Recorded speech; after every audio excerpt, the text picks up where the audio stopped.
Today we are going to discuss about total internal reflection. Okay, this is an important topic in plus 2 physics. Okay, plus 2 physics.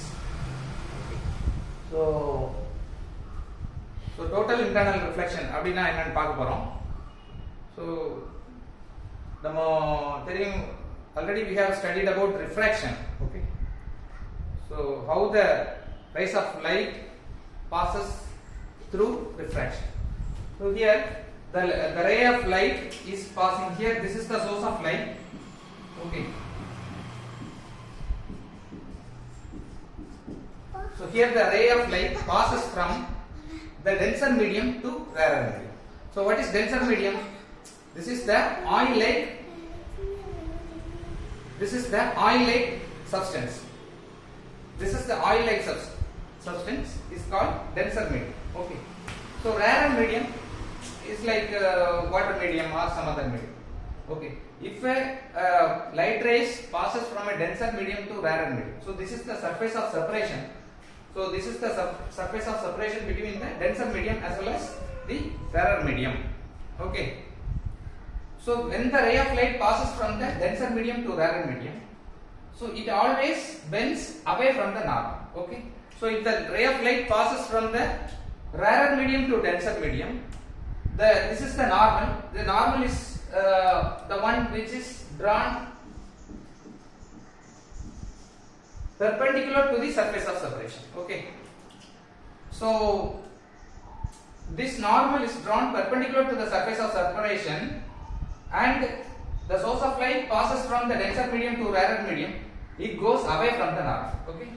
So the ray of light, this is the refracted ray of light. Okay, this is the refracted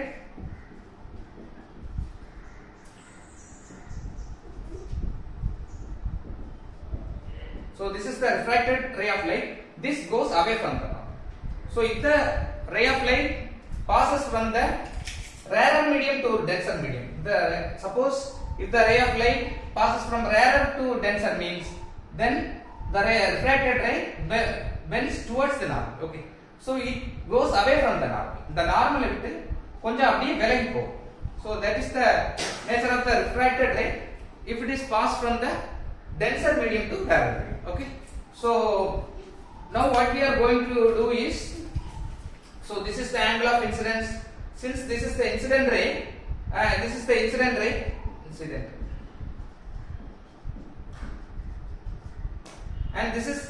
the eye, which is angle of incidence. That is the angle between the normal and the incident ray is called angle of incidence, I. Okay. So the refracted ray goes away from the normal. Now what we are going to do is we are increasing the angle of incidence. Okay. Now we are increasing the angle of incidence. That is, the angle of incidence in the first case is more than the angle of incidence in the second case. Okay. So if the angle of incidence is increased more, then what happens is this ray of the refracted ray of light still bends further, and this grazes the surface of separation. That is, this grazes the surface. That is, it overlaps. Here there is no refracted ray of light, and already the refracted ray which is present here over here, this bends over the surface of separation, or it overlaps the surface of separation. Thereby the angle between the normal and the surface of separation is 90 degree. That is, the angle of refraction R is equal to 90 degree. Okay.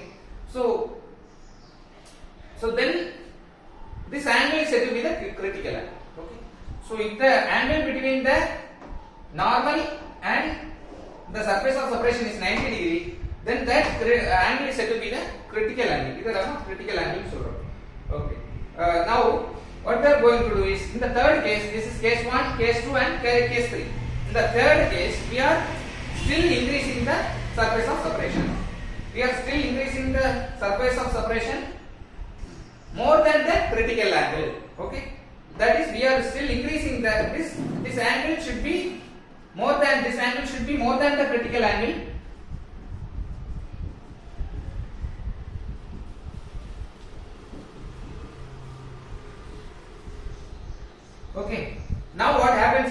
this refracted ray, this is totally reflected inside. So this is totally reflected inside the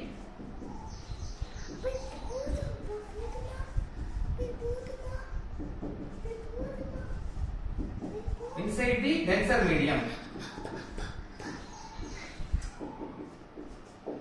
So this